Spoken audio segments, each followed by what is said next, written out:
Hi, everyone. Welcome to Spirit Switchboard. I am your host, Kerrilynn. You are listening to us live on the United Public Radio Network and the UFO Paranormal Radio Network, 105.3 and 107.7 New Orleans. Thank you for joining me today, everybody. Very excited about today's guests and very excited about bringing her on. A few things I would like to share with you first before we get rolling. Hi, Kathy. Thank you for being here. I just wanted to give you guys a little bit of a background. I realize that I've been doing this for over a year, and I think that I've only done this twice. I just get so focused on the topic of conversation, and I forget to share certain things. So if you are wanting to watch us on Roku, you can look us up on UFO Paranormal Radio. We are on YouTube. We are also on Facebook. Oh, Stephanie, thank you so much. And for anybody that is listening or watching us, Stephanie Amala was on Spirit Switchboard as well too, and you can find her segment in the archives, which are anywhere that you listen to podcasts. So, hi, Joanna and Contessa, thanks for being here. Hi, Tammy, thanks for being here. So KerrilynShellhorn.com is where you can find me. You can sign up for the newsletter. I do little mini reading giveaways. You can get the heads up to where I'm going to be doing events, what's available, where I'm going to be. I'm going to be in St. Thomas in October doing a Love, Life, and Afterlife event. The tickets are 50% sold out already. Thank you so much, everybody that purchased tickets. I'm looking forward to connecting with you guys there. I will be in Thunder Bay, Ontario for the Lake Superior Paranormal Convention, October 4th. And I just signed an agreement with a venue in Sault Ste. Marie. So on my way back down to Southern Ontario from Thunder Bay, I'll be doing an event in Sault Ste. Marie. So all my friends and family up there, please keep an eye out because those details will be dropping soon too. So my guest today. Oh, thank you, Stephanie. I'm glad that the newsletter, that you like the newsletter. It's a learning curves. Everything has been a learning curve. So I'm grateful that you sign up and you are getting something positive from it.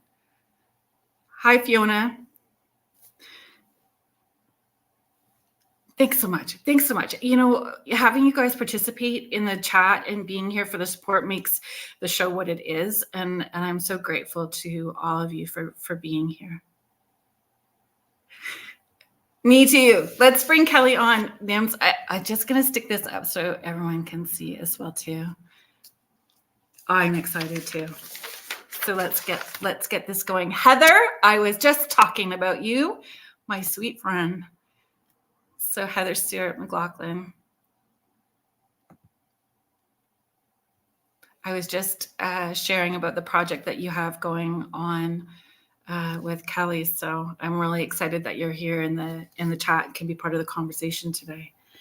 So my guest, Kelley Harrell, is an animist, deathwalker, and death doula. Through her nature-based soul-tending practice, Soul Intent Arts, she helps others ethically build thriving spiritual paths through rune work, animism, ancestral tending, and death work. Kelley is joining us today to talk about her latest book, From Elder to Ancestor, Nature Kinship for All Seasons of Life. Hi, Kelley. Hello. How are you? I'm doing well. Thank you. How are you doing? I'm okay. I'm much better now that we're rolling. I'm telling you, like that half hour before the show, I don't know, is like too much up in the Chihuahua brain. I get that. So, took a second, and I'm glad that we had an opportunity to chat a bit before we got rolling today. Yeah. Hi, Elizabeth. Thank you. Thank you for being here. Hi, Karen. Oh, hi. I'm glad that the Wiz is in the room. So many people from all over the place. Thank you for joining us. I know that I posted this in the description of the show when I was promoting it, and I just wanted to share it again. Every time I read that, I don't know if you call it like a mantra, the words that you put together, just all of it, the elder well, die well, ancestor well, gives me goosebumps every time I say it, every time that it's just like a truth that is ringing, that gives me goosebumps from head to toe all the way through. And it was so powerful. And I had wrote I wrote all over the place in the way that my brain works. Like that, not only do I find this book an important read, but I would say that it's an essential read. Anyone, like from environmentalist to self-improvement, somebody on that conscious awareness path, and on the conscious awareness path with authenticity and purposeful intent. Purposeful intent, I think, is key in that. Yeah, I'm just taking that in because I really appreciate that I really appreciate that you can speak that way about it, because I think that it's hard to get there. And I mean, for me, like not just for other people, like it's something that I'm aspiring to. And that whole elder well, die well, ancestor well, that's what gets me through the day. That's what keeps me in my lane. Like that's the goal. I don't want to be unquiet dead. I need to do the things that keep me from being unquiet dead. So thank you. I have been able to connect with spirit from the time that I was little. So all of this is my normal full-time career for 17 years, and understanding what my intent was right from the very beginning. Highest good, greatest interest, most amount of healing for all, including those that are crossed over, and having that as the intent. Yeah. And so my children, I have 4 children. My oldest is 31, the baby is 19. And so I pulled this out because this was another thing that came up for me when I was reading the book. Immediately, it's a book called All I See Is Part of Me by Chara Curtis. Do you know I don't. of this book? Okay. So it's All I See Is Part of Me by Chara Curtis. And I kept coming back to this as I was reading through what you had sent me, like through the PDF of the book. And All I See Is Part of Me is a children's book, which I think that most children's books are meant for the adults to remember and come back to, what they're needing to unlearn and heal within themselves. So All I See Is Part of Me is about a little person learning from the sun, moon, and stars that a piece of them is in everything that they see. So who they are is what they see. Yeah, that's beautiful. Right? And so, which kind of leads me into that first, question where I wanted to go was, do you feel that people know what animism is without understanding, without knowing the word, like subconsciously know it, or are doing parts of it without using that word? Absolutely. My experience is that most people have animistic aspects of their life, but they don't recognize that as what it is. Usually when people come to me, they'll say, well, animism is a belief that everything is alive. And I'm like, a little bit. It isn't a belief. It is an experience. It is a lived experience that everything has consciousness, that we are in relationship with everything, and that we have agency. And when we are engaging our agency, that agency has impact. And so that makes us really, really responsible for how we behave. So I think absolutely people do get aspects of that. They get ecological aspects of that. That means we're really responsible to our ecosystem. We're responsible to the whole planet. They get the interpersonal aspects of it. We're responsible for each other, even if we don't like each other. We're in relationship, even if we don't like each other. We we still have to like kind of come to terms with how we're going to be in that relationship. So yeah, I think that there's some confusion sometimes, when people talk about it, but after we kind of have a casual conversation, they're like, I do that. And if we are reflecting and taking that time to do that introspective work, we're doing that, but maybe not to the degree that can be done, that there's still room, and taking accountability that there's always going to be work to do, and stopping to pause and to dig into that.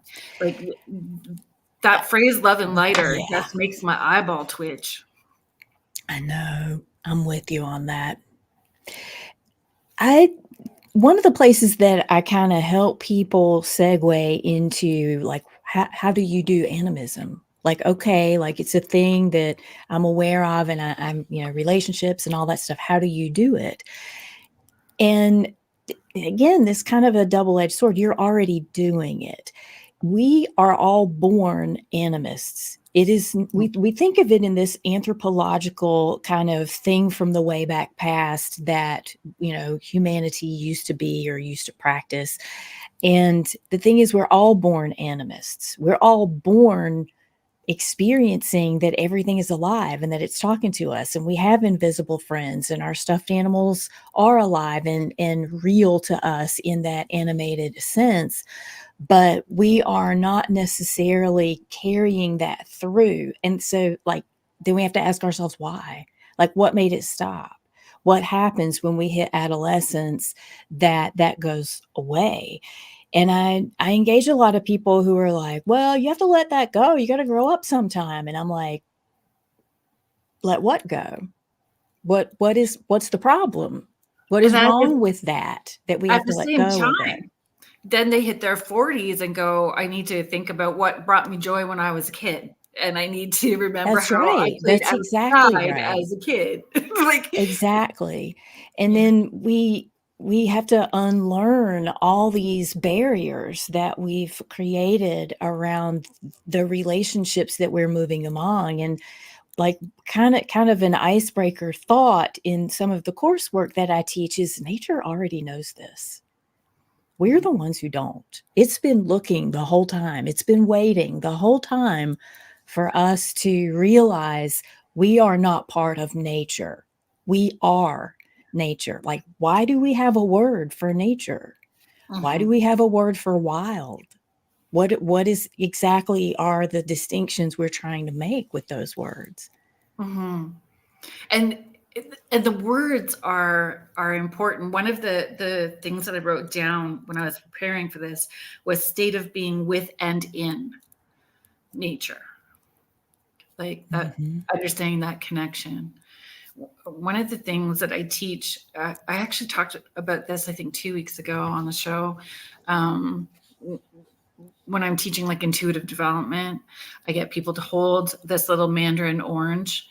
And when we're doing the little meditation ahead of time, before I get them to put this orange, their orange, but that has their name on it on a piece of masking tape, is to tap into that piece of the orange that is them, and let the orange tap into the piece of the orange that's within them. Yeah. And then I plop all the oranges back into the bag, and then I make everyone take a breath and close their eyes and just pull their orange back out and discern what's their energy, other people's energy, and feeling all that. That's so good.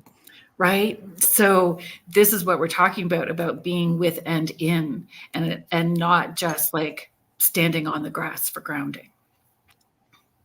Yeah, that rubs me a little bit wrong too. There's nothing wrong with that, but what does the grass need? I always muck my words up and pronounce things because my brain goes faster than my tongue does, but reciprocity, the giving back, right? If we're Absolutely. going to take, we need to go out and hug a tree, no different do we ask the tree what it needs in return. Right. And nature is not going to say no. Like, if you're like, I need so-and-so, nature is going to roll what it can in your favor, Yeah. but it gets depleted. It can't keep doing that without some kind of reciprocity. We're gonna just give me 1 second.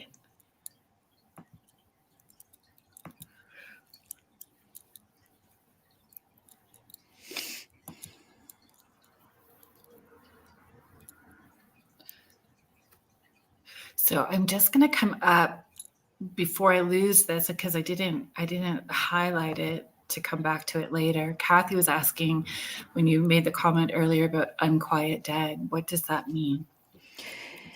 That is a phrase that Edith Fior coined, I think maybe in the early 80s, for dead that have not moved on well, meaning they are still influencing the living in some way, not in a good way, and they have not resolved their stuff. They have not reconciled their traumas from their human life or other experiences of self beyond just this one.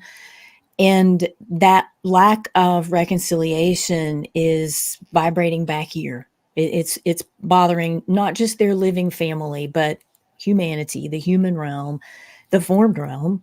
Yeah. And they need some sort of death rites. Something did not happen for them to move on. And in American settler culture, that's my lens. I'd even say in the West is too big a chunk anymore. And my lens is like American settler culture. We have so many unquiet dead. We have a backlog because we have not done our death rites appropriately for a few thousand years. Mhm. And that shows up in our systems. It not just like our systems, like our bodies and energetic systems, but our political and social systems. These are the ancestors that did not move on well. Mm-hmm. I have, and I see that in sessions, like where spirit is coming through, and those that have done the work and have done, really not nice things when they're here, coming forward to take accountability and show how they have been doing the work on the other side.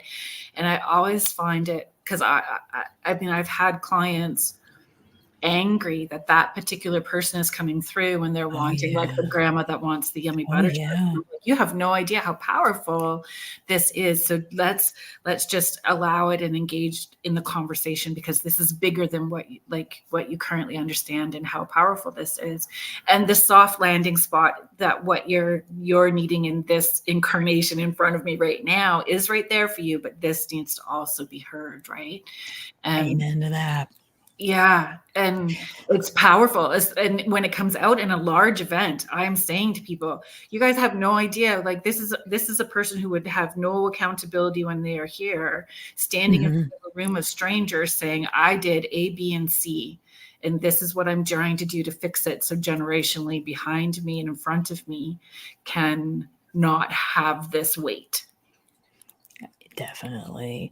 And the thing about death work and ancestor work, shadow work, is they're not the fun part of soul work. Like they're not the, who is my ally, what nature spirits walk with me part of soul work. Those things are wonderful and they're good and they're an integral part of, gathering the cosmology that helps us fulfill our calling. And not everybody wants to do death work. Like, not everybody wants to do that stuff. Not everybody's cut out to do that stuff. So, I mean, it's challenging. It's partly challenging because it's been undone for so long. Mm-hmm. And just not even part of conversation, right? Absolutely not. No, we don't talk about it. And your book just brings up so much, which is good. And how it's laid out. I just want to make sure that we're acknowledging some of the questions. Hi, Ed. Thank you for being here. Ed is co-founder of the Rift Nation Network and has a show on Sundays called The Orion Effect. So I appreciate you being here, Ed. Thank you. Nims is asking, but should one give a death rite without checking in and finding out if it's okay for the spirit ancestor? There is always room for consent. Absolutely.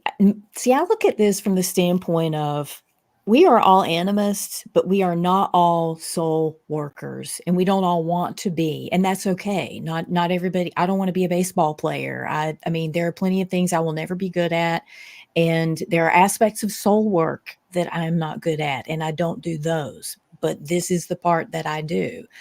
And so there are aspects in how I teach death work that everybody should know. Everybody should know and kind of recognize. Right. And in the recognition, have a contact, have a dream team member who you can go to and say, this thing happened over here and I need you to come check on it. So like there's the consent part that is, what should I do? And the way that I teach is you ask that every step along the way. You don't ask it once. You ask it, you do this part of the work and you ask, am I the person for this next part? And beyond that, if you're like, I recognize unquiet dead, I recognize the need for this work, but I don't want to do this work, have somebody that you can go to, have somebody that you trust and you can go to, because recognition is part of the problem. Like not being able to recognize that is what's causing dynamics in your life that aren't pleasant. Right. But also having lack of community is another issue. It is, because so many of the people that I work with are the only person they know having this conversation. And my practice is online. Like I used to do in-person stuff. I'm disabled, chronically ill. That went away long before COVID happened. My practice was fully online. And so my communities are largely online as well, Yeah. which is awesome and still powerful. However, that's the one thing that everybody says they don't have and they want. It matters that you can't sit at your own dinner table and talk about certain subjects that are really important for you. It matters greatly, for sure.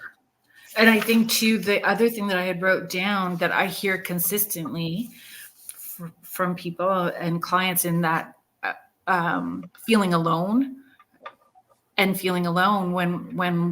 we're not, Yeah. being able to recognize that all of those ancestors and nature spirits, all of them are with us all the time. Yes.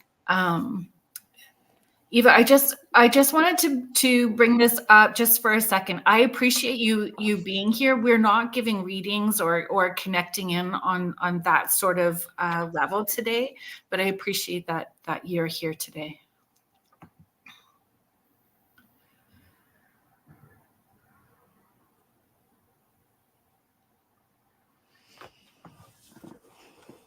Thanks for being here, Paranormal Theory.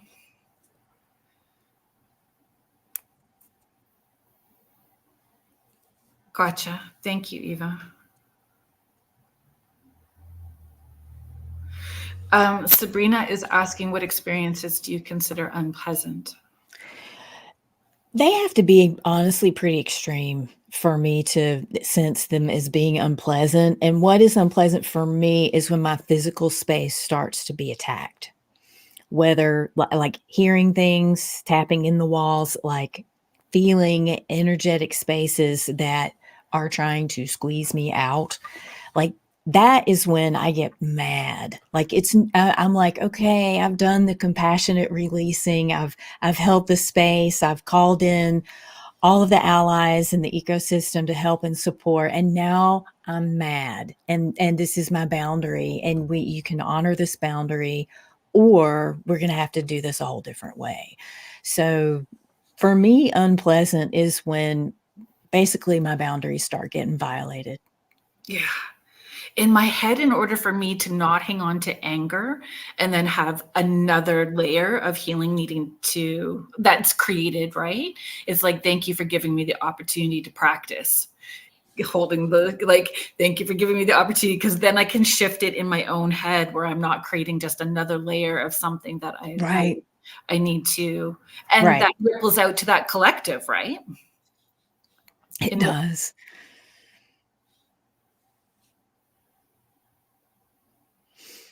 Okay, Contessa is just sharing, I'm very much into my family's ancestral healing and have my ancestral altar ready for rituals I do for ancestral healing karma within my family structure. That's beautiful.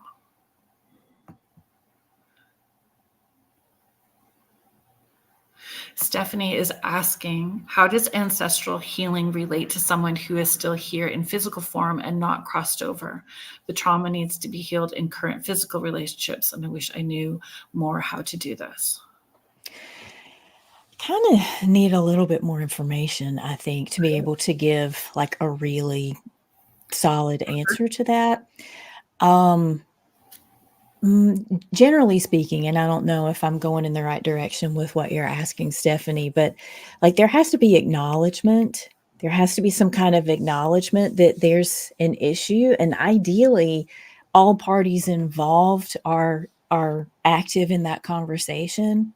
Okay, yeah, that's where I was going with it. It's like that person has to be part of the. You can't just smack healing on them. Like, tried that. So yeah, I mean, they have to be willing to have that conversation. And I am huge, I'm huge with consent. You know, I know a lot of people who will say, well, just direct it to their higher self or whatever. And you know, I mean, you do you, but even that doesn't work for me. On some level, that person has to be willing and consciously able to be active in the process. And sometimes they can't be. And that's incredibly painful for the loved ones who have to deal with it. For sure. I encourage people to send healing to the relationship that person represents, right? Because then it's going to that collective consciousness, and we're taking our thoughts, words, and actions are still in alignment for what our path and purpose would be by being compassionate and doing that healing in that direction. And I mean, Stephanie, you're right. You are affected by his actions. I hear that. And again, how that ripples out. So the thoughts, words, and actions that we take from the feelings that we have from those actions goes into our environment and to the people around us.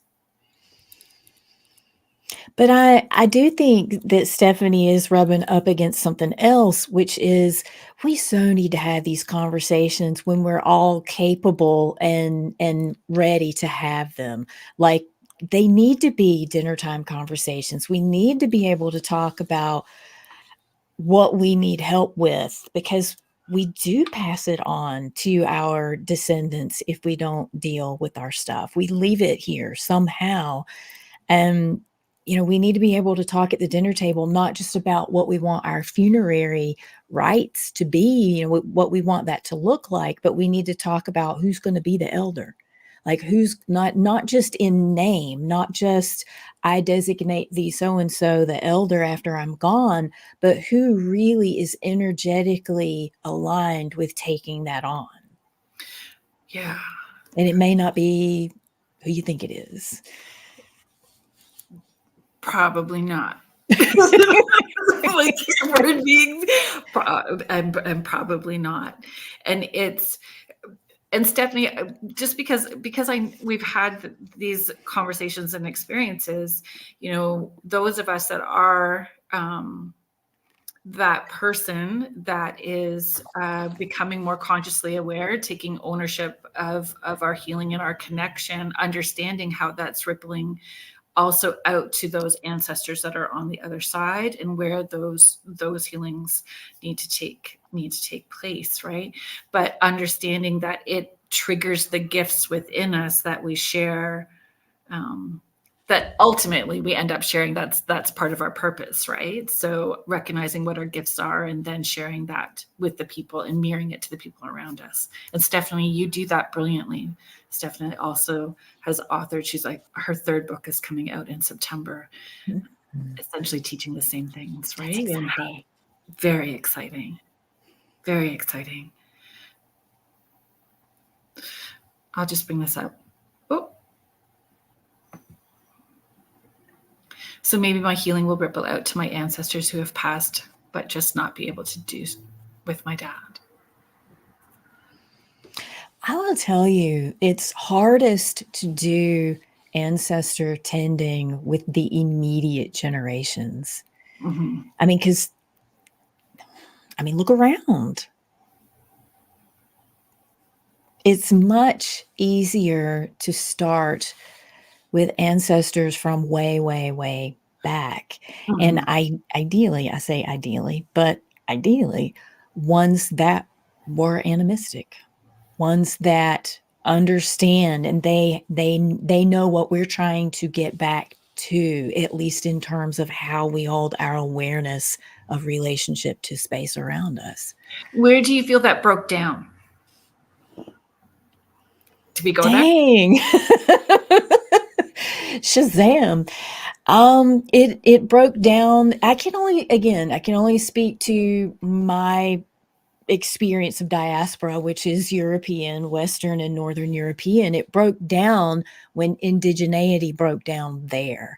And it broke down for a lot of reasons. It broke down partly because of climate change and shifting away from being hunter-gatherer nomadic to having to farm and sustain ourselves, still, like literally not moving as much. And it broke down when people started to realize that if I take over these resources, then I can then force you to have to work for them and give the resources to me. And that is when we started being displaced in Europe, at least. That's when we started being displaced from ancestral lands.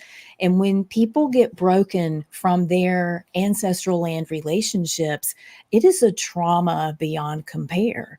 We're talking about breaking thousands of years of relationship to nature spirits, to a place that your family has been in relationship. I say for thousands of years, but it's because I don't want to say the word totem. I get really edgy when people use that synonymously with like power animal kind of conversation. It's not the same thing. We don't even close to have the same thing. Totemic means a handed down relationship. It's not just, I work with bear. It's having had unbroken relationship to nature place, nature spirits, such that those relationships, each time they're handed down, they're already in place for you, and you're layering in your experience of those relationships to hand down to your descendants. Unbroken. I mean, sit with that, just the grief of that for a little bit. And that's where it went wrong. Yeah. And when it becomes broken, then we're disconnected from ourselves. We're disconnected from being able, our health, how our health gets affected from that break. All the lore that gets lost, all the spiritual relationships, the rituals, the places where our dead live, where our dead live, would have been where we did our rituals, and we don't have access to that anymore. Like that's a schism in the psyche beyond compare. We are watching it happen now around the world with other people. Intensely. Okay.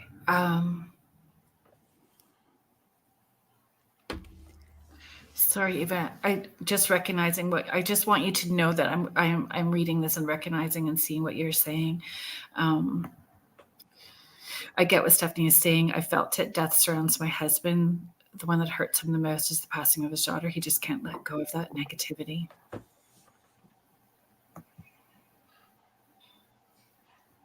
And Kathy is just asking, what if the ancestor doesn't take accountability? I'm not sure that we can force accountability. And I mean, we can't force accountability, but the way that I approach it and the way that I've been taught to approach ancestor work is more from the standpoint of how is it showing up in your life? Like how is that ancestors, whatever played out in their lives, how is that showing up in your life? And that's the starting point. And being able to trace that back to the first time that it happened, or to be able to have a well ancestor walk you back to the point where that stuckness began, that's where you direct the healing. So One of the things, this is like the Yes. top secret thing, right? One of the things that comes up a lot in the coursework that I teach and in private sessions is people throw everything they have at this thing in their life that isn't the way they want it, or it's, really, really painful. And it either doesn't change at all. And I mean, sincerely, everything they have, every resource, knowledge, skill they have, they're giving it, it doesn't move, or it moves a little bit, but it snaps back, or it moves a little bit, but not enough to actually let them breathe. That's because it's not you. It's because you're not the one holding the source pattern of whatever that thing is. And so then the job becomes finding who is holding it. And giving yourself permission to dig deep in that, because it may not be exactly where you think it's going to be. Or realizing that you're emotionally involved and you can't dig deep in it. And that's fine to realize that. It is fine. It is better to realize that than to keep digging and through your emotional involvement become even more entrenched. And again, I say dream team to my people all the time, but have a dream team of somebody who can do ancestor work. And you break that down in your book, and understanding that it's not just having, like, it's all the different layers of where you will need support. Because as you dig in, if we come back to that term love and light, or when you see people like in that love and light, I always, which sounds, I suppose it doesn't matter how I say it right now, it's going to sound judgy, but when they look all fresh faced and and they're coming from that place, you kind of get that sense where they're not digging really deep in their work at the same time, because it's messy and it's raw, right, and it's uncomfortable, and it takes a long time to just it's a lifelong journey.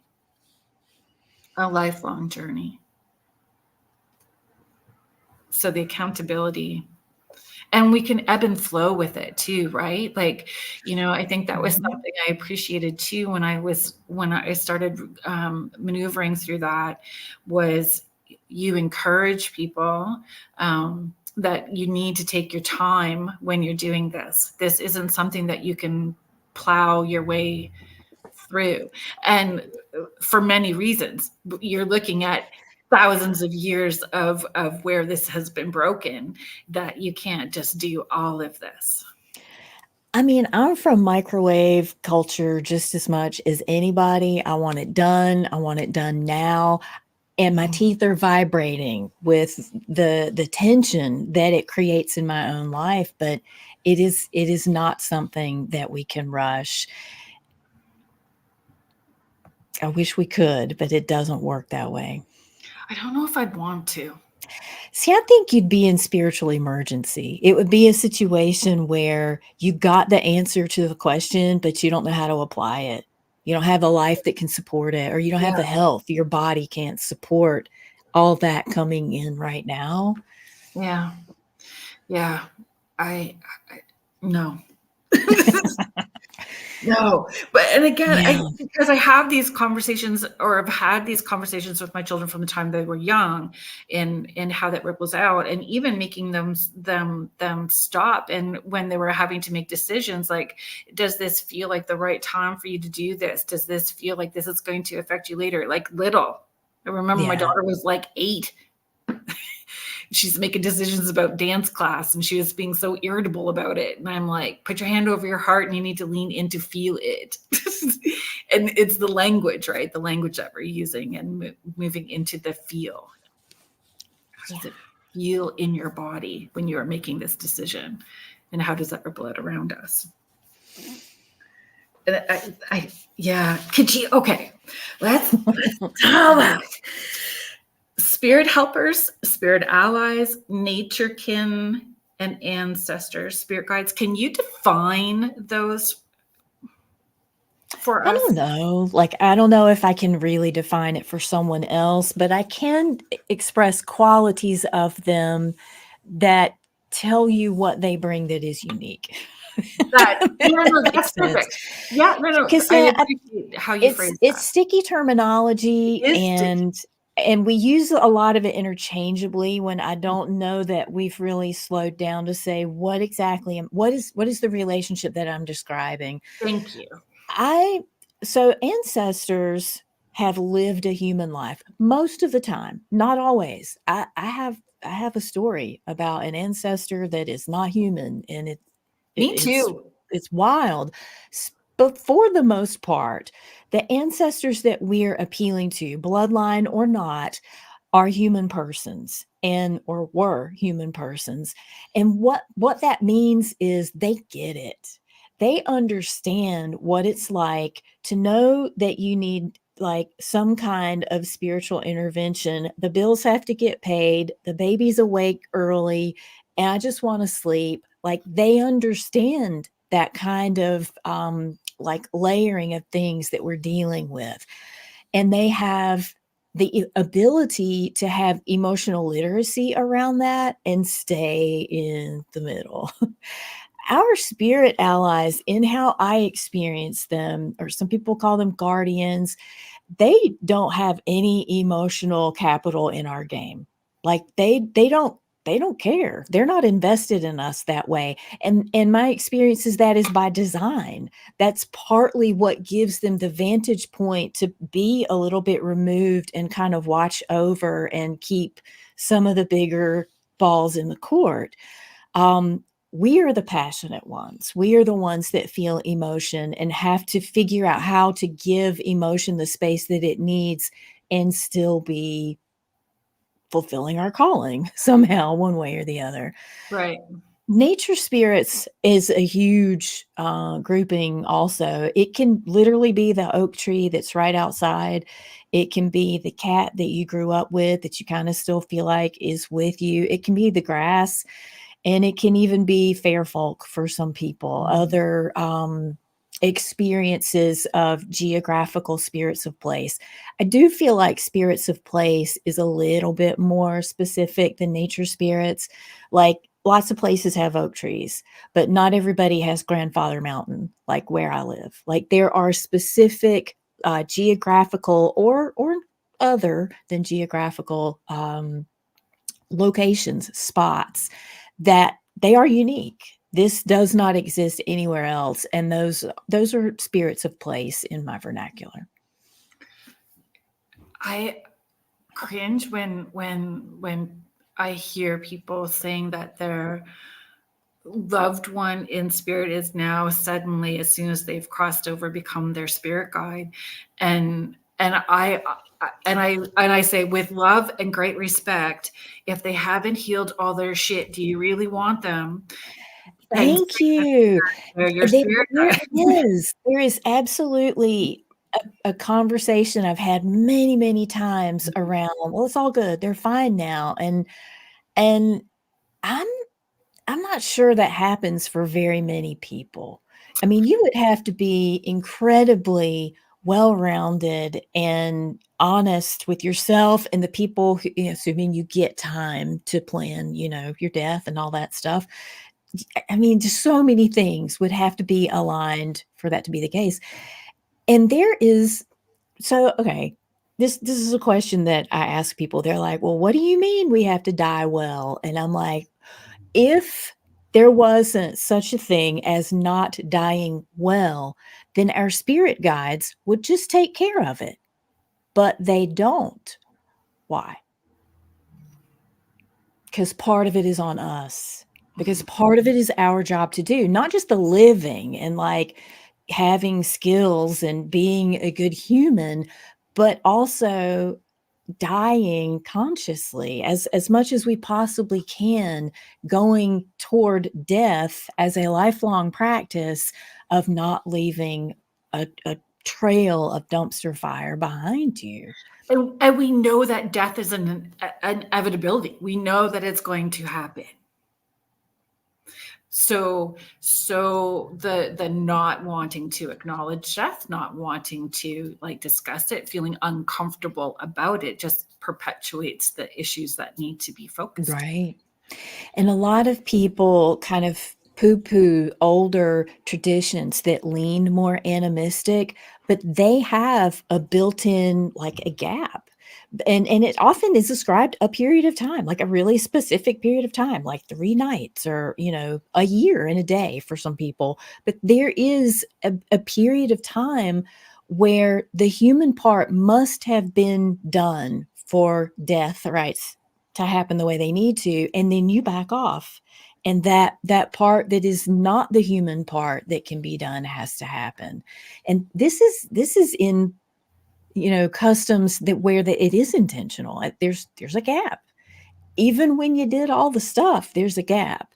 So imagine if you're oblivious, if you're in a culture that doesn't talk about death or basically any form of spirituality, what is your navigation system? Yeah. It makes my stomach drop. I literally can feel my stomach drop about that. And the redirect.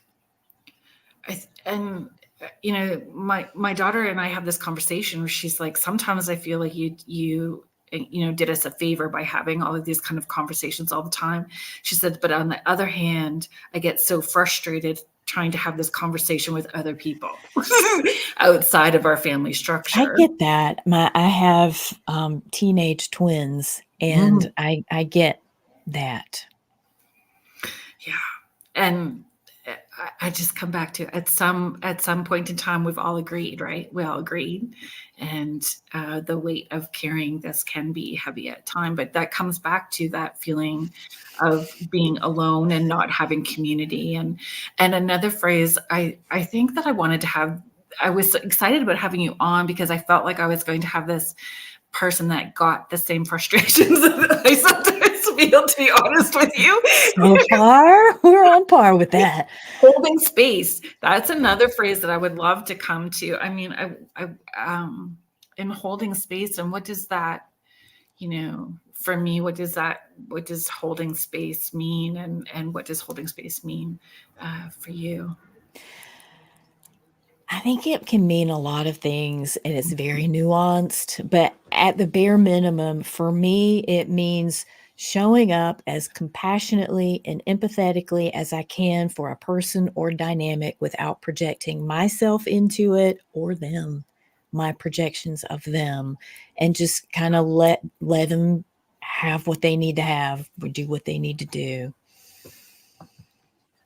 Yeah. And it comes back to, there is a piece of us that is in everyone that we connect with, everything we see, and the people, like, we're all interconnected.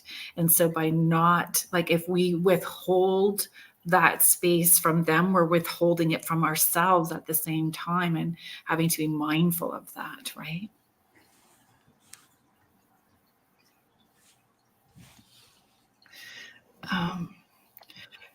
Kirsty Cook, thank you for being here. Kerrilynn Snook, thank you as well. Thank you for being part of the conversation and being in the chat today.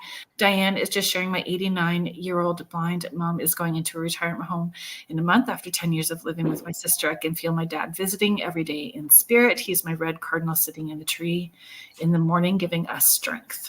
He is showing up. I do feel the more that we acknowledge how the relationship is flowing between us and in spirit, the more receptive we are to, like, the bigger, and extending it out even more, right? Yeah. I think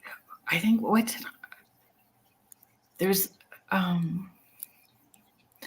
beyond what we perceive, what we feel our guardians would be, or it's more things that you may not have seen before, can be part of that, what we are connected with. People want to stay fae, which is great, and we can tap in there, but creatures that we may not be accustomed to talking about are also part of it.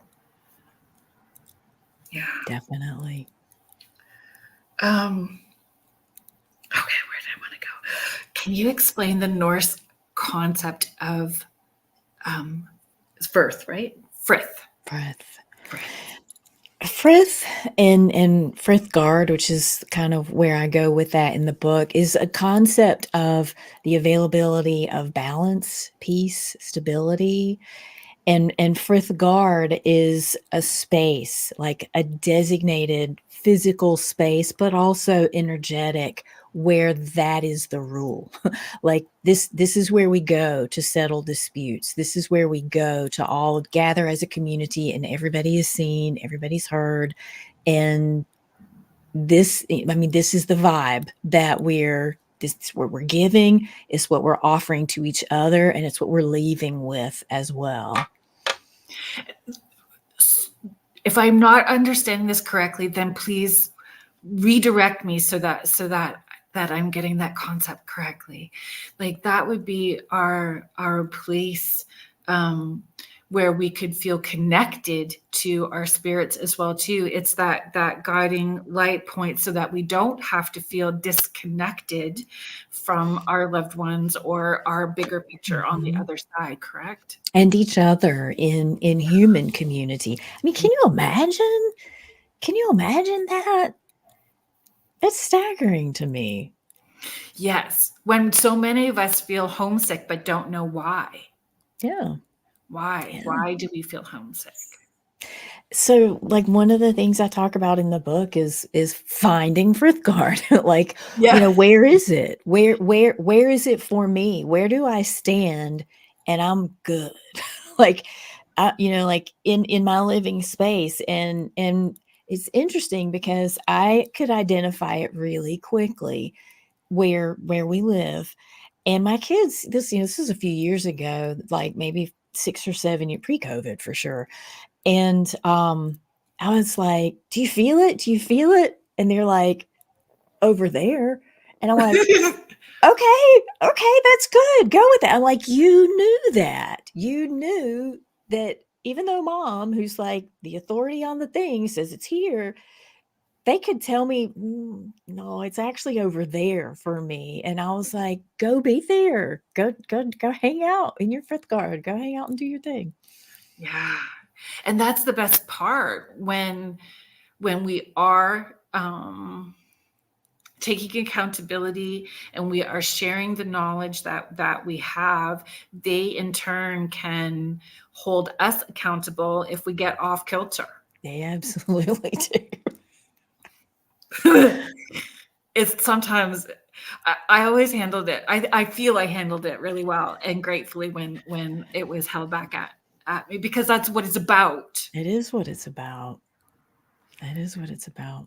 Mm-hmm. Because I mean, if kids can't experience that in their own home, when they go out into the world, there's not going to be love guaranteed.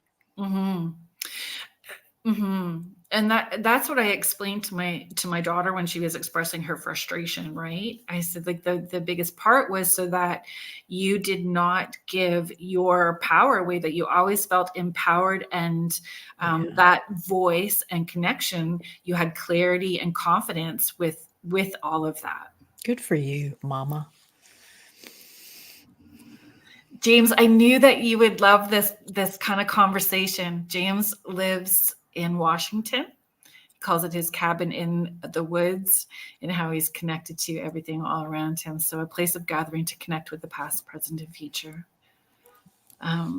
Contessa is just saying, this is a deep conversation. Thank you for sharing this. Well, thank you for being here.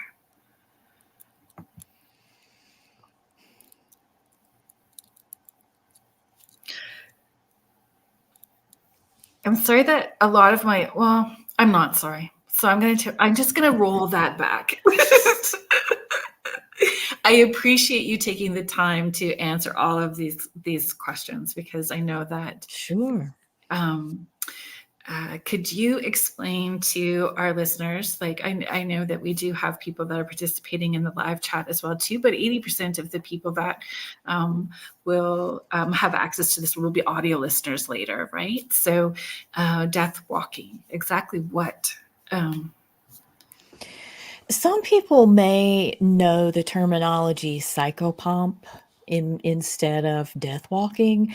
And it is this understanding that souls must be moved on to what comes next. And I don't project to know what that is, or that it is the same for me or for other people, but it is the ability to facilitate that to happen, and to some degree to recognize when it has not happened, and that that's what needs to happen.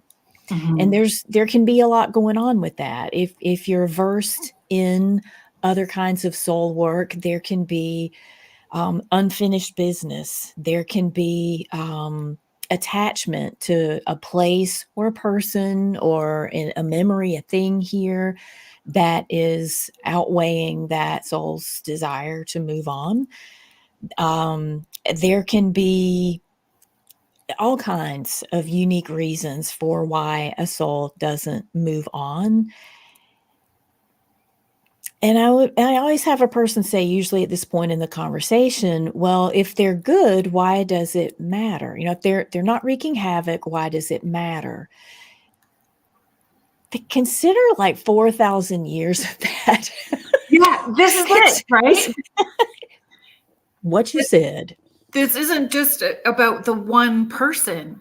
I feel sometimes like I'm bashing my head against the wall, because we talk about personal individual healing. So there's just this very big focus of individual healing, personal work, without the extended part of that and how it is connected to absolutely everything all around us and everyone, all that is. Absolutely. Yes. Say it again. Yes. And so that is the why that is important. Exactly. And that is a place that I go in the book. Like, there's a point where you reach an experience of like a collective self or a transpersonal self, maybe the word that people are more familiar with. There's a point where you really grok that and you're like, I'm going to live out of that. It is a choice to some degree. In this culture, it is a choice, not so much automatic, I would imagine. And like everything good that you need for yourself, for the other people who don't have it too, like that becomes part of my prayer.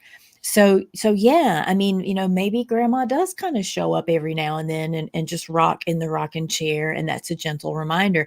That is not the same thing as unquiet dead. And a visit does not mean that she has not moved on well. It's complex. It's a complex thing.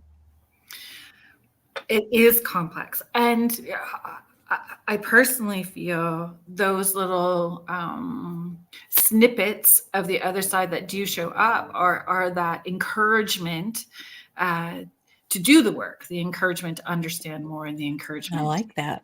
You know, the accountability and the personal work is great and important.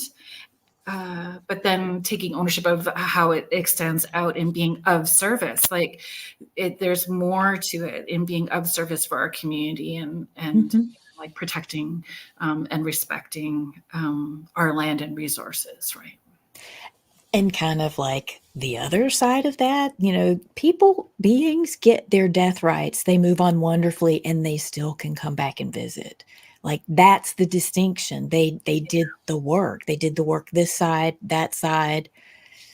They can still come back and visit. It doesn't mean that they're unquiet just because you get a drive-by every now and then. Yeah. That's not the same thing. How does it feel for you when the difference when I have someone that's fully transitioned and they come through and it's just this flow, it's light, boom, boom, boom, agreed. Boom, when it's not, it's like slogging through mud, or like a lightning rod, like just a zap of, okay, I have to stop what I'm doing and take care of this right now. Yeah.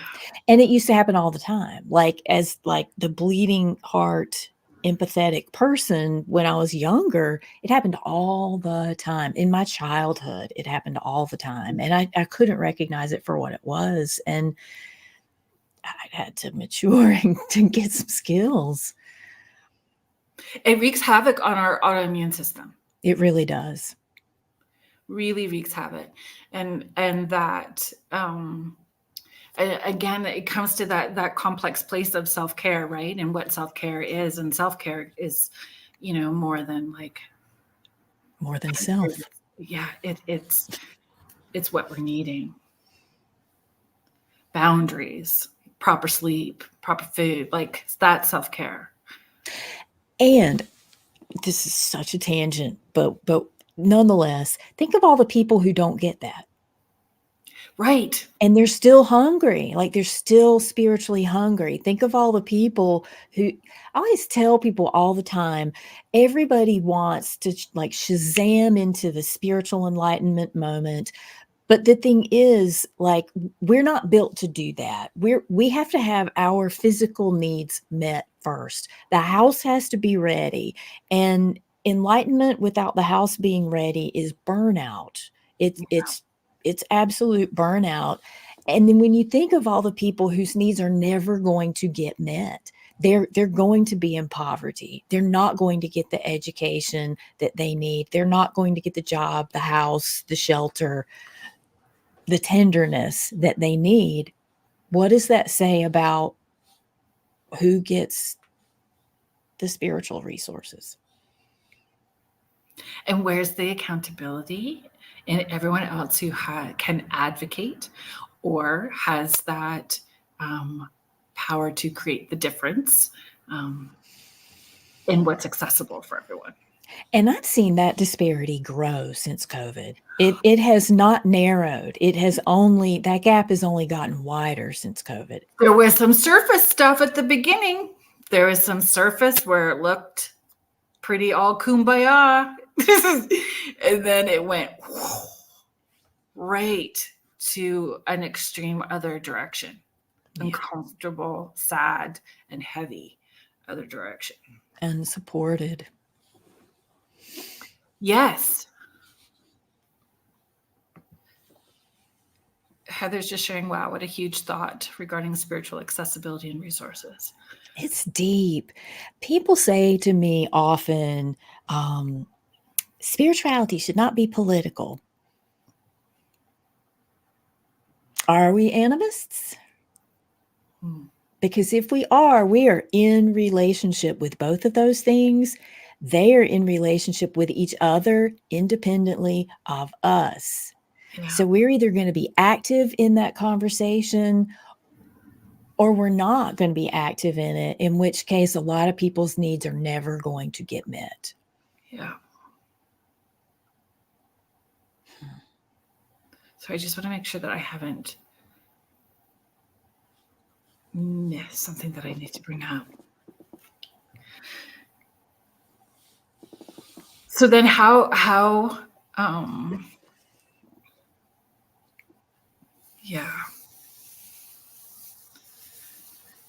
in reconciling, right? In reconciling our part and then our ancestors, what steps can how do we begin that? I think some of it is telling the truth about who our ancestors are. Some of it is recognizing that we'll never know. Like we'll never really know. We know what we feel and what we carry in our bodies and may not be able to identify as much as we can. I mean, I think even basic genealogy, again, that's a privileged thing to be able to trace your people, because if your people weren't noteworthy, you're not going to find them. Yeah. So, being able to do your genealogy is a huge privilege in being able to work out some ancestral patterns. I think, again, I kind of touched on this earlier, but I feel like our best and easiest approach is to ask for like an ambassador, an ancestor ambassador, an usher, something of the terminology that works for you, who's kind of like gives us the orientation, like who in your cosmology is the being who can give you an orientation into where you need to go next in your ancestor work. Like what's the next step? And I find that those beings typically step forward pretty quickly because they've been waiting. They have been waiting for that wavelength to catch, and making that connection is a really good starting point. Nams is sharing, I never thought of the thought process of political being hand in hand with being animist as well. That it's very deep to reconcile with being we do towards land spirits and spiritual ancestors. Do you keep up with the water keepers, the people who are guarding our water supply? I mean, that is political and it is deeply spiritual. And who's on the front line of that? Not our leaders. No. It's not our leaders. No. And that's where it needs to change. Yeah. Our leadership isn't capable of that. The history of leadership that we have had, at least in America, has not been capable of doing that. I think that it's fair to say globally. I'm with you. And some people have, again, the women who've been the water tenders are coming from traditions that are unbroken, and they get it. And their leadership has been trying to get our leadership to get it since we got here, and it hasn't happened. So, yeah. And Nims is sharing, wow, that's hard, especially in Florida, for the return of the watershed through Central Florida. Yeah, there's water, land issues happening. I'm in Ontario, Canada, so there's some stuff happening right now too, where it's just political people making choices that is tearing it apart, tearing the land apart. And it's sad, this whole watershed. It's painful. It's painful. And it feels sometimes like you're drowning, like it's not a losing battle because we're making an effort, but understanding that it's still, we're contributing. And if our kiddos are picking up the light after, then we're doing it the right way. But there are days and times where that is tiring. Absolutely. Absolutely. And pay attention to these pieces of legislation that give personhood to forests and bodies of water and like large rock masses. Like, that is one of those places where we're doing animist things and not making the immediate connection. But yeah, they have personhood already. Yeah. We're giving them a legal voice. So I just need to be mindful of our time and do a quick station ID, and then we can come right back into this conversation. So if you are joining us, thank you for being here. You are listening to Spirit Switchboard. I am your host, Kerrilynn Shellhorn, and you are listening to us live on the United Public Radio Network and the UFO Paranormal Radio Network, 105.3 and 107.7 out of New Orleans. Today's guest is Kelley Harrell, and we are talking about Elder Well, Ancestor Well, and all seasons, the relationships of all seasons of life. And you talk about that, I think it was the website, so please correct me if I'm not getting that, with teenagers as well too. Like, you have a focus in supporting teenagers and helping them have that accountability. Is a course, a program? It's in the works. And it's really sticky. It's very sticky because I encounter a lot of young people whose antenna are already pointed in this direction, but their parents are not. And that's really challenging. But yes, part of my drive to write this book was as a Gen Xer who did not have animistic elder lead. I can't say I didn't have it at all. I had it in one of my grandfathers, but in the world around me did not have it. And it was part like my own owner's manual. And also, I hope the beginning of a conversation for my descendants and the descendants. Like, this is just the starting point. This is just a collection of things to take into consideration for how we're going to leave the place better than we found it. So I do feel pulled to take my work to younger people, but I think the challenge, at least where I live in the South, is going to be hard. Mm-hmm. I bring that up with clients all the time. Your kiddos are having these experiences because they're trying to help you remember. This is about you. And so where else have you had these emotions come up? And that's worth exploring and figuring out the why for you. And seeing that our kids are our teachers, not, students that we have to try to hold with a thumb on them. Sometimes that doesn't go over well, but I mean, it sparks a conversation, right? And that also has to be part of, when we are sharing that gift of who we are unconditionally from our heart space with the world around us and everything else, we have to do it with high intention, low attachment. We don't need people. We don't have to have this emotional, we're compassionate, but we have an emotional detachment from it at the same time. We do not have to be liked in order for us to do our work, because we're poking places that are uncomfortable. And ideally, we would be doing that with elders who understood how deep to poke, when to back off, when to not poke at all. And we would be doing it in a community of others who understood the poking and the backing off, and when you just need some soup, like that. It's hard to do this alone and hold the juxtaposition of I'm not doing it alone. Yes. Yeah. Having more living community to access, where you're not feeling so disconnected in the living world, right? And it helps when you have that understanding that you have a 24/7 flow and access to all that is around you, and that it could be that the spider on the porch is giving you that little protecting your space while you're out. Don't worry, I got your back, as you're walking by it, and recognizing that, that it's the full world around you. It's magical. It's so magical. It's funny. There was a class I was teaching.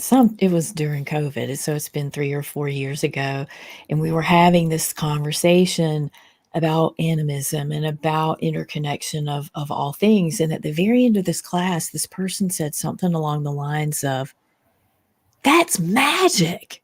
And I was like, "It is." And they were like, "I have not understood what magic is my whole life. Like I've thought I studied it. I thought I was here, but that's magic." And I'm like, maybe our definition of magic is not, maybe it's a whole lot bigger than we thought it was. Yeah. Yeah. How do you, or what words do you share for those people who are trying to balance out what mothering or nurturing or that space is,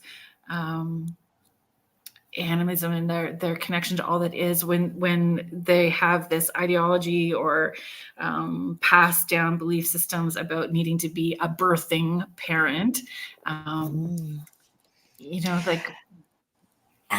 okay, so I think I probably came this close to not being a birthing parent. I had a lot of miscarriages. Me too. And and I have a question about that once you're done answering this. So I will hold my ADHD brain quiet for a second. Wait, my ADHD brain forgot what it was saying. Hang on. Okay. Sorry. But I mean, the souls that need to come to us are going to come to us one way or the other. Like whether we give birth to them, whether we adopt them, whether our sister gives birth to them, or that the plant in the windowsill, truly, they're going to come to us one way or the other. Yeah. So we can still lead by example because we're connected to everyone all around us. Doesn't all that is. All that is. And I get asked that question a lot, actually, about mothering and nurturing and all of that.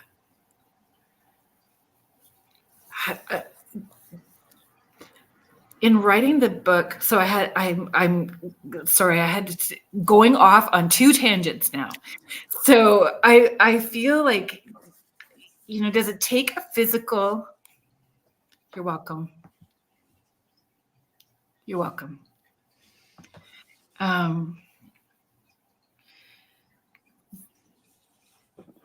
Is there an aspect, do you feel maybe that we're not addressing, those of us that are doing this work, where we are having all of those sorts of things? Or is it part of the healing process that we're carrying for all of those ancestors behind us? Those of us that are doing this sort of work where our stories are so similar, childhood traumas, abuses, autoimmune issues, reproductive issues, that it's a similar story. Yeah. Repeatedly. Yeah. Big breath. And I tell my daughter, this is why I'm digging into their shit. Exactly. I don't want you to. I don't exactly. want, or my boys, not necessarily. Exactly. It's not that gender specified, right? And you know what? That matters. I mean, just the fact that you get that, you are breaking curses, you are changing generational stuff just by being able to realize that and bring all the stuff that you do to the work that you do and the way that you raise your children. You're stopping it. You're saying no. And really wonderful yeses. Yeah. We all carry that. I feel on some level, right? Like when I was reading your book, it felt like my spirit was holding your spirit. Like I literally started to cry. I see you, I feel you, I'm tired too. That whole thing came up where I felt like I was holding that space for you as I was reading it, and that piece of you that was because, which leads me to this next comment, which isn't really a question, but it's a comment. But if you want to pick it up and move forward with it, did you sit and wait going, okay, this feels like something that should be discussed. This feels like there should be a book on a shelf. I'm waiting for it. And then so like it's just not happening. So I guess I'm the one. I guess here we go. You nailed it. And there have been people like the Runes for Change community that I mentor space in, and the training community, the Spirited Path community. I mean, there are people who they have listened to me for years, be like, oh, like I need a book on this. Somebody needs to write this down. And I mean, I can't say I wanted to write it. I mean, I can't say that I wanted to do that, but it reached a point where every book I've ever written, I wrote it so that I wouldn't forget. I mean, I wrote it so that I would remember and that I would know the stuff that I need to come back and check on and make sure that this is really am I the one to do this? And like keep asking the questions and holding the curiosity. Do you handwrite? A lot. Yeah. In fact, most of my last round edits are usually handwritten. It's a totally different process. Agreed.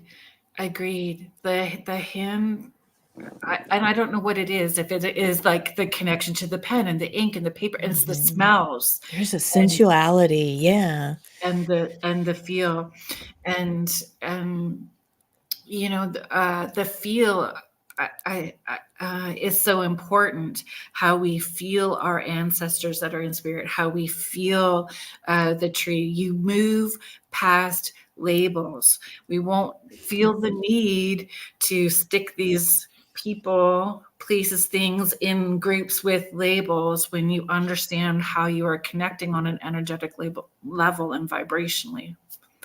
I no longer engage in confrontational conversations regarding needing to name spirit guides and needing to name. I refuse to engage in the conversations anymore. Yeah, man. I feel like some of the TV shows and whatnot have really driven those things home as the takeaways rather than the messages on the medicine that we need to be bringing back from our spirit visits. Mm-hmm. I rarely get names. Like, rarely do I get that kind of specificity. Mm-hmm. And it doesn't matter. I created like the connecting with your spirit guide, and I call it Who's Your Bob? Because I'm like, I just name them all Bob because I don't care. So it's like, Who's Your Bob? Yeah. Who's your Bob? Nims is just sharing. Thank you for writing so that we would not forget. But could have a placeholder to jump from to keep things moving forward. Thank you for saying that. Agreed. They are also saying, I had no idea that the energy that spirit guides may not give a name. I think for me, it's a collective. I've always had a collective them. Oh my gosh, yes. I don't even experience myself as an individual, let alone like all the other, like all kinds of stuff that's happening. Mm-hmm. When I name something, I pin it down. And I love writing. I love words. My whole education, I knew from the time I was like 4 that I wanted to write books and like. And you do it eloquently and beautifully. May I say? Thank you. Powerfully. It's a love-hate thing because you write it down and it's fixed in a way that is not entirely true. It keeps growing, it keeps changing, and you're just capturing this moment of words and like living into how classist English can be and how isolating when you use a, and the. That doesn't feel very animistic. Like going through the exercise of removing those articles, that's kind of a secret thing that's happening in the book. I start out using them, and by the end of the book, I don't. And my editors were like, "You doing that on purpose?" And I was like, "I am." And I was like, "Does it work?" Because we really have to retrain our brains to hold that awareness. Like whatever that awareness is for us, it's not the same for everybody. And for me, it's been retraining some word things. Yeah, a lot for me too. And I very rarely, okay, please accept this with all the love and good intention that I'm about to share. I don't share a lot of spiritual books. Like I don't even read a lot of spiritual books. And in my head, because I say like I'm connecting in on it's my daily job is connecting in on the other side. So I am getting this download information real time. Here we go. This is where we're digging in deep and stuff like that.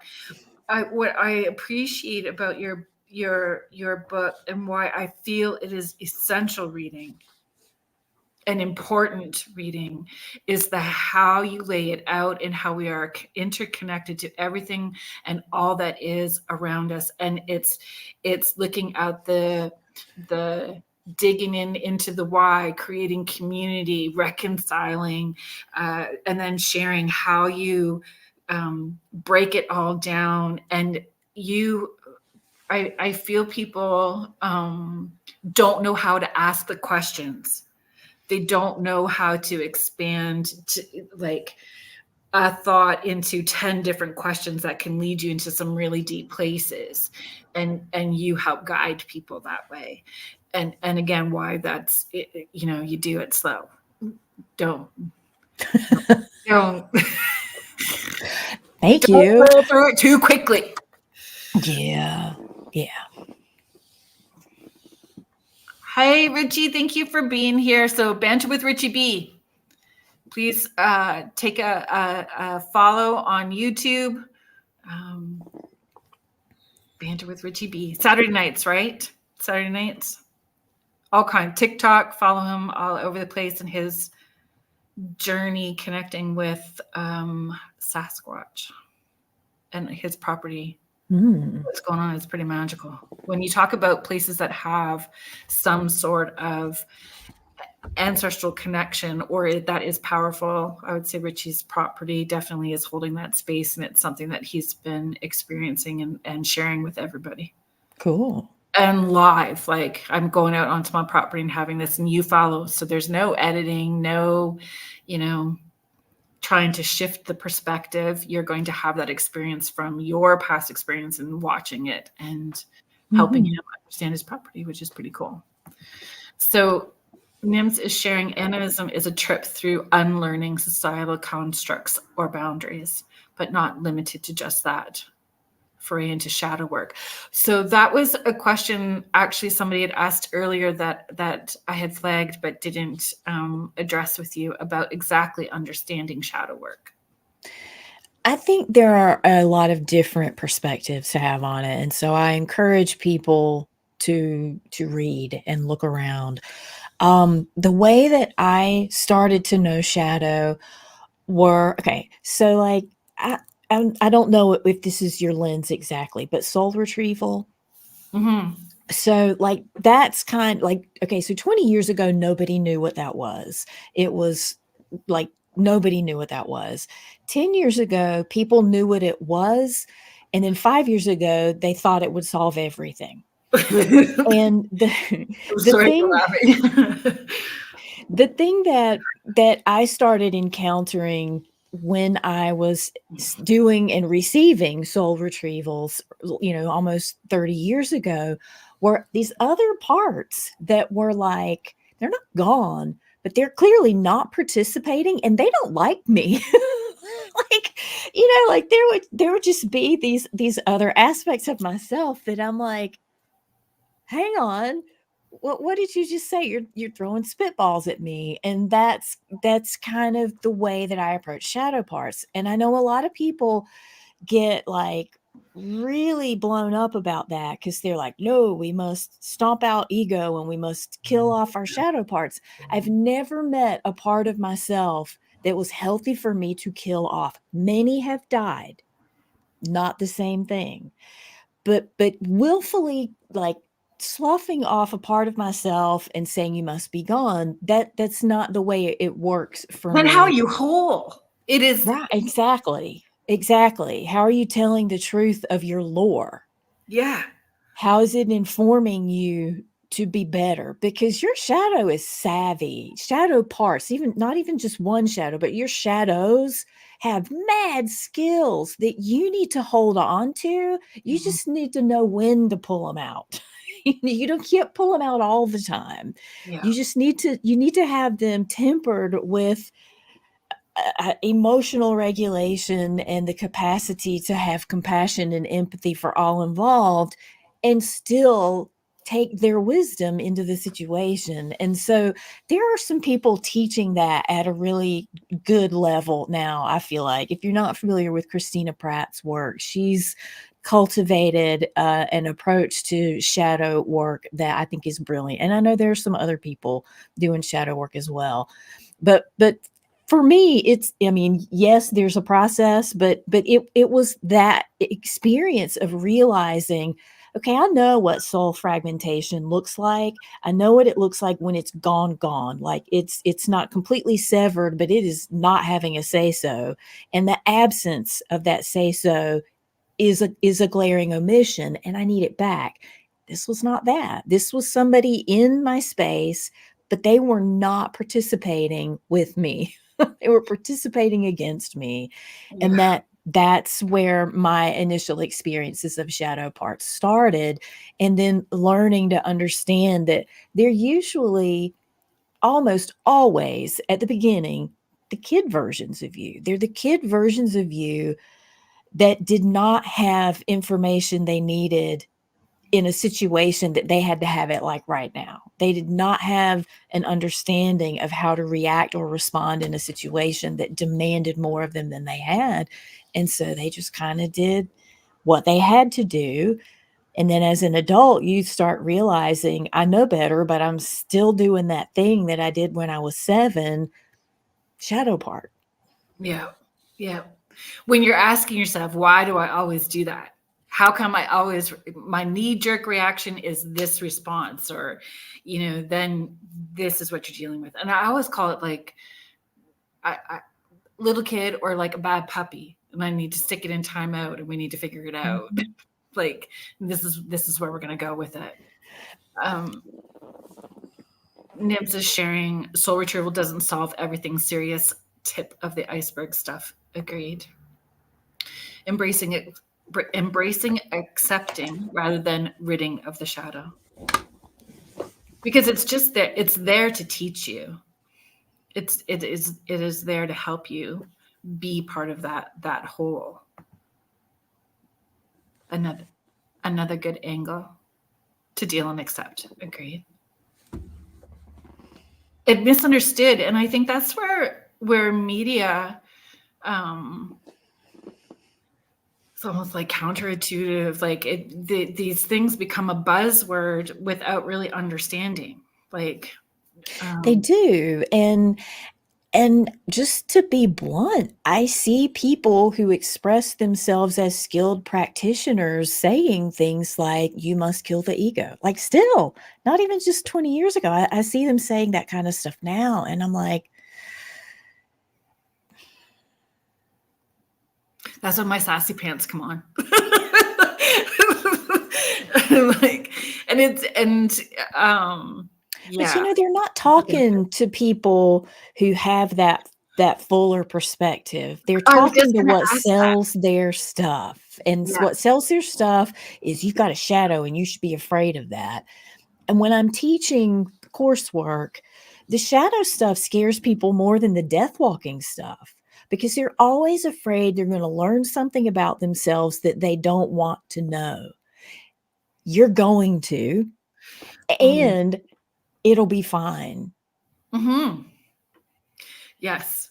And I've not had anybody yet flip out and be like, I can't finish this. It's like, no, once you see it, you're like, oh, you're 7 years old. I can only be so mad at that. Yeah. I didn't filter and I didn't filter. So some words came with a guess, and then I felt bad and needed to, but I'm glad that it smoothed over in the way that it needed to. Because we were talking about past lives and reincarnation and all of that kind of stuff. And I said, I personally feel I've just been all of it because of course I would have been all of it. Yes. Horrible, good, tall, Yes. short, heavy, thin, the abuser, the abused. I've the oppressor. I've been all of it. I'm sure that I have. So I just run with. I need to work in a way that's going to contribute healing to all aspects of that in everything that I do. I love that. And yes.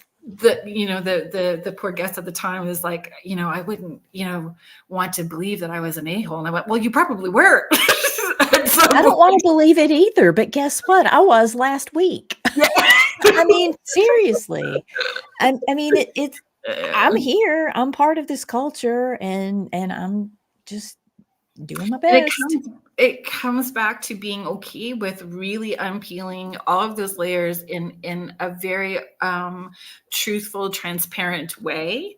And it doesn't mean that you have to wallow in what this is. It's Exactly. transforming it and using it so that you can make change for other people who don't have the means to make those changes.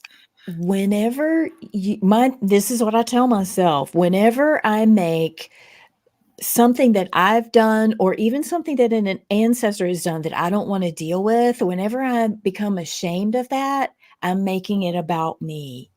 I have stopped the process. And I'm not saying don't feel shame. I'm saying you need to feel shame. You need to recognize that that is what shame feels like. Because when you can feel that, you'll be like, oh, I'm centering myself instead of the collective healing that needs to happen here. Yeah. It's a journey. It is a journey. And recognizing and being okay with it's a process that is going to take a long time, that this is it, and giving yourself the grace that you need to do that work. And that's hard for you to do as well too. And that, I think that's a point of the book as well. Like, in our culture, we have this perspective that's like, when you hit this certain age, you're an elder. I know a lot of butthole people over a certain age. They're not good elders. I mean, the age, it's not about the age. And that's what I really want to reframe people's ability to think through and feel through. It is a lifelong process. Becoming a good elder, it's not something you're like looking down the barrel of the end of your life and you gotta fix it right now. It's a lifelong devotional process of relationship. So if we were looking at, sorry, I'll just bring this up and then we can, then we'll move forward. I like the idea of dealing with the previous ancestral contracts that may have been left out there, that have influenced my now, and using shadow work to try to close them or rewrite new contracts. Thank you so much for being a part of the conversation, Nims. Okay, ADHD brain went sideways. So eldering well. So eldering does not have to be in alignment with a certain age. Then what about dying well? And dying well at different ages? Yeah, I mean, when we think about, so how we live is how we die. Like that's the formula. And what I mean when I say that is, some people can have extremely traumatic lives, but they die gently. They still have some stuff that needs to be reconciled if it didn't get addressed. Some people can have really chill lives. They from their vantage point have not experienced trauma, but they have an extremely traumatic death. They still need death rights. They still need somebody to help them. So there's not like a formula to this. There's no, you plug this part in and you're going to die well, and you do this, you're going to die well. It is really coming to terms with how you're here, and how do you fulfill your calling in a way that doesn't hurt other people, allows you to do what you came here to do, and fosters other people to do theirs. And that's a broad stroke. And I teach from that standpoint. And some people find it really frustrating. They're like, no, I want step 1, step 2. I want step 1, step 2 also, but it doesn't work right now. Like I don't, if ever, it isn't working now in the way things need to change in systems here. And so, yeah, I mean, becoming a good elder, dying well, we have to figure out what that is for each of us, and find the dream team that can help us in all the different supports that are necessary to do that. I know that, we're kind of winding down in this last hour. And I don't want to leave out the rune work that you do, and understanding runes. And if you could talk a little bit about runes. And I find runes fascinating. Definitely pulled to them, but also like the sigil part of it. I like them as a sigil. So I've not seen runes that I've been pulled to specifically, but created my own at the same time. So I would just love to hear how rune work, is in alignment with doing death work. Yeah, thank you for asking that. Curiously, rune work crept in for me even before I started, doing any formal spiritual study. That was kind of like the first place that I was like, no, this is supposed to be here. I was like maybe 17. I work with the Elder Futhark, which is Icelandic, Nordic alphabet system that was used until around 500 Common Era. And we're changing, like we're seeing that date move as things melt, literally, as things melt, we are finding new carvings and whatnot that indicate they're older than we thought they were. And they were used in places farther spread than we thought they were. But most people use them in a divinatory fashion, like as an oracle, in the way that people would use the I Ching or the tarot. So the elder runes are an indigenous oracle in that capacity. But I think they're hard for a lot of people to grok. People have flocked to them over the last decade. I think that Viking show did a lot to push the runes. No, seriously, You want to did a lot. Have your hand licked though? Have you ever just wanted to so you dress for your job? That whole dress for your job. And there's so much power, getting people to breathe onto their runes and blow their question onto it. Like there's just so much to it. But maybe it is the Viking that happened. That's funny that you said that. But a lot of people are afraid of them. So the tarot has taken up so much of that space, and so many different decks are available now, and they're beautiful. And you, even if you don't know a thing about them, you look at them and they're evocative. You look at the runes and you're like, what the hell? Like, what even is that? And so there's, on appeal, there's a little bit lost, I think, for people. And unfortunately, some of the most significant resources were really bad resources. They were Nazi rooted.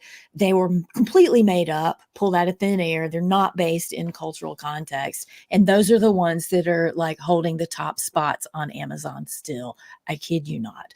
Wow. So my book before this one that came out in 2018 was How to Use the Runes as a Devotional. It's called Runic Book of Days, and it is literally working with the runes in a calendar system. So that's one of the many other things that they were used in were calendar systems. There were runes that presided for certain days, and it was different regionally. How animistic is that? One calendar to rule them all? No. That's fake.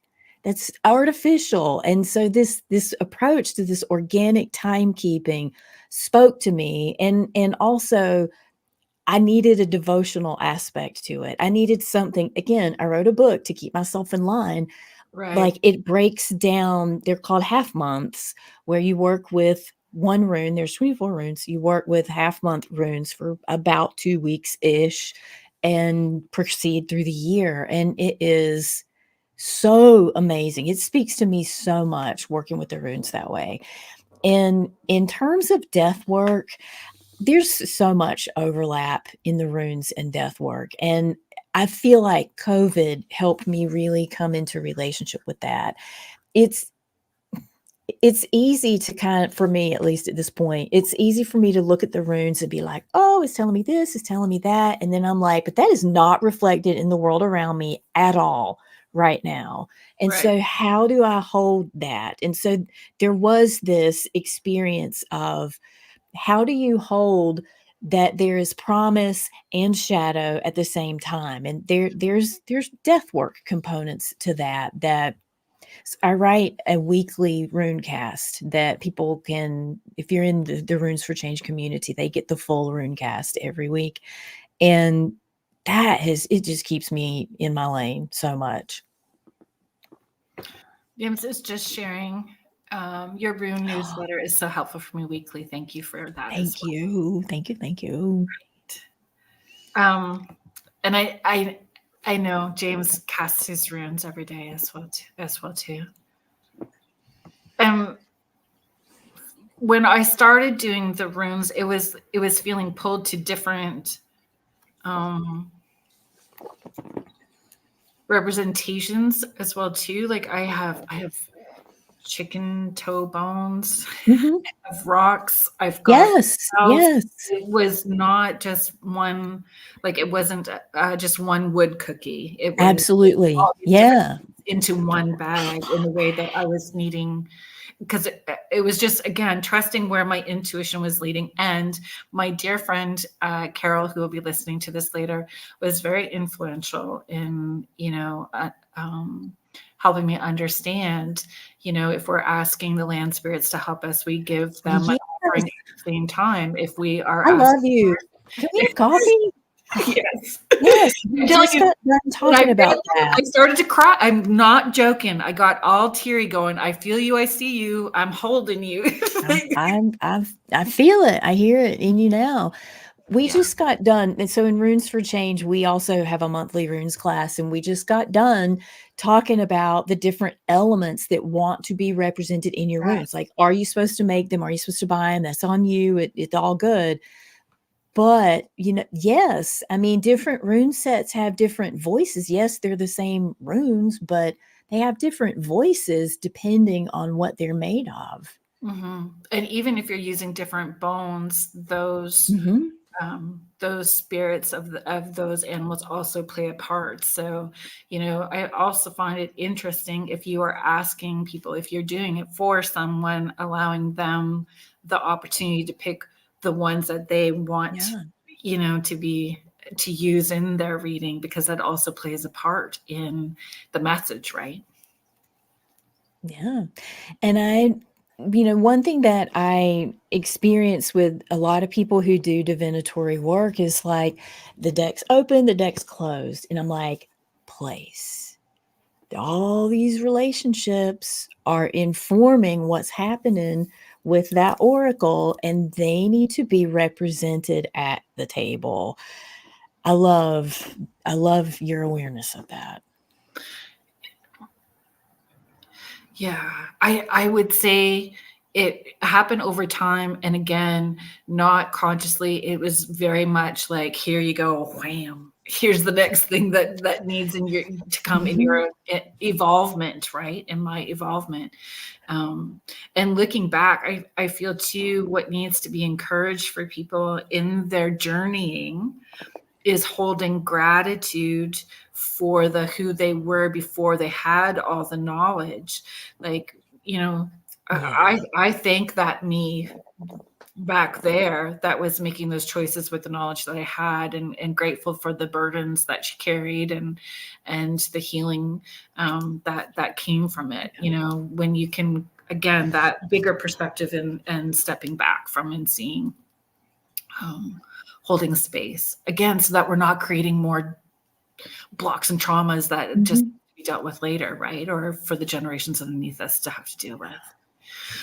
Where can, I know that we've been running this along the bottom, soulintentarts.com, but where else can people find you? Because you also do videos, like you do these little, I know that you may not like hard. I know it's hard, but it was one of them in particular where you were describing a being that you were connecting with. That was again one of those moments where I felt seen, where I had a connection with something that was so out there. And when I tried to find a person to say I had this experience, and they're like, "Well, I've never had that happen before." Like, okay. Yeah. And so here you go, You know who to call now when you have those experiences. Really, anybody, if you're having an experience that you're like, I have to say this, I need this witnessed, bring it. It's all good. It's all good. Yeah, thanks. So where can people find you? I am most active in terms of social media on Instagram at Kelley Soul Arts. Right. And everything about me and what I do is on my website at Soul Intent Arts. And there's information for joining the Runes for Change community if people are interested in learning more about the runes. Okay. Or just want community of a bunch of people who love the runes. And I think that's part of it, right? People sometimes are just seeking the community without realizing what they were really needing from it. And then they have these aha moments when they get there, and this bigger journey ends up happening. It's really a privilege. It's a privilege and an honor to observe and watch that. When people have those moments of aha and connection and healing, it's an honor. It was a pleasure to hold space with you tonight, and thank you for sharing your time and energy with me and everyone that was here. Thank you everyone that participated in the conversation, asking the questions and comments. I appreciate all of you. A big shout out to the United Public Radio Network and the UFO Paranormal Radio Network, 105.3 and 107.7 FM out of New Orleans. Thank you so much for being here. If you guys are staying in tune with the UPRN network, Jeffrey Pritchett is up next with the Church of Mavis. Please hang out and give him a shout out as well too. So thank you so much everybody for being here. I will be here for you guys next week at 6 p.m. Eastern Time. Have a good night, everyone. Thank you.